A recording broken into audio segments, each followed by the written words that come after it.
Well, good evening. Oh, it's been a couple of days or whatever, but I had something that I wanted to speak about, and I really believe that it's important that it be discussed. Um, One of the things that we tend to do is ignore our right to vote, okay? And but when we exercise it, we can achieve the results that are required or necessary. And let me wait just a second. Let me type this in here. I need somebody to let me know if they can hear me. But what I want to discuss is the upcoming presidential election. I am very much someone who has been very much involved in the political um, world, not as somebody running for something or that other, but I've always been aware of it. And one of the things that I noticed is that we get complacent and we don't um, allow ourselves to get involved in it. One of the things that I need to say is that when I saw what occurred on the Capitol on January 6th, I was really heartbroken. It was sad to me because that is the Capitol is the seat of our government. Now we have to understand, yes, we've had a lot go on in this country as Black people. We've had a lot of stuff happen to us. But that Capitol is where the laws are made, where the laws are changed. And that is where we have in the past obtained relief from the oppression, some of it, that we suffered. And so to see people, American citizens, behaving like that and acting in that manner, I could not believe it. It was as if they do not care about this country. So those people stormed the Capitol to try to change the will of the voters. Donald Trump even um, contacted a governor in Georgia, not a governor, attorney general, I think it is, or Secretary of State for Georgia, and tried to get him to change the outcome. Told him to find him X amount of votes. He did not want to leave office.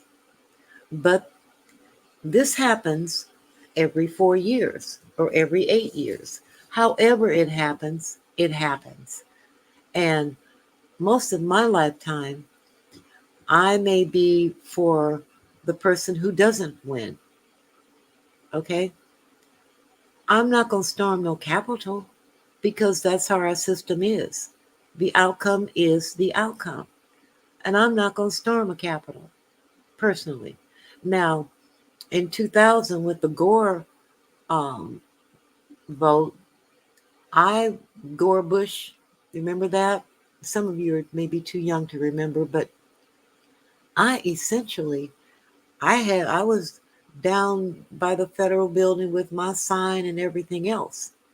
But when it was determined that the president would be Bush and not Gore, I didn't storm no Capitol. I didn't run up and hurt governmental officials or anything like that. And Gore did not direct anybody to do that. He got on camera and he conceded the election. And, we then switched our support to who's going to be president. That's how this country works. Whether people like the outcome or not, we just don't go storming Capitol buildings. Okay. And this is something that is very, very dangerous because that's what they do in third world countries. That's not what they do in this country. And so when it was determined that, yes, indeed, Trump did lose, Trump was fearful, not because of the power that he was losing, but his immunity from prosecution. And so when people began to, uh, lawsuits were filed against him and criminal actions and so on, his first go to, well, I'm going to run for president again because you do get two tries, two terms or whatever, if you can get them. And so he is running basically for the purpose of staying in office. I'm not staying in office, but getting back in office and to get that power and to be safe from going to prison. He's got something um, before the Supreme Court now requesting that he has immunity forever because he was a president. It doesn't work like that. And the unfortunate thing is that when he started running, then the people who really had something to offer backed away. Okay, they backed off. They got threats and they backed off. And this last person, this lady who was running against him in the primaries, um, she was more or less saying, okay, um, I'm going to try my best. But, it didn't work out. So now he's trying to be president again. Now, he has said that he will become a dictator on day one. You know who's a dictator? Putin and people, in Russia. And so the people that don't want him, they lose their voice, they get arrested, other things happen to them, and that sort of thing. But for him to say that, that is a red flag, and it should be a red flag for all of us. Now, what we have to do is, I believe, is really look at the results of a presidency. Now, a lot of people say, oh, I was doing really good when Trump was president. What a lot of people don't understand is that the day of the prior administration, what they have done, good or bad, reflects upon the next administration. So right now, if you all remember when Obama got elected and the economy tanked? It absolutely tanked. It got so bad where we were in free fall in this country. And guess who saved us? China. They gave us loans. I don't know how that all that works with loans and who we got to pay and who we owe. I don't know anything about that. But they gave us the loans. So um, Obama was able to start rebuilding um, the country slowly but surely, the economy. It took him almost 8 years to get it back to what it should have been.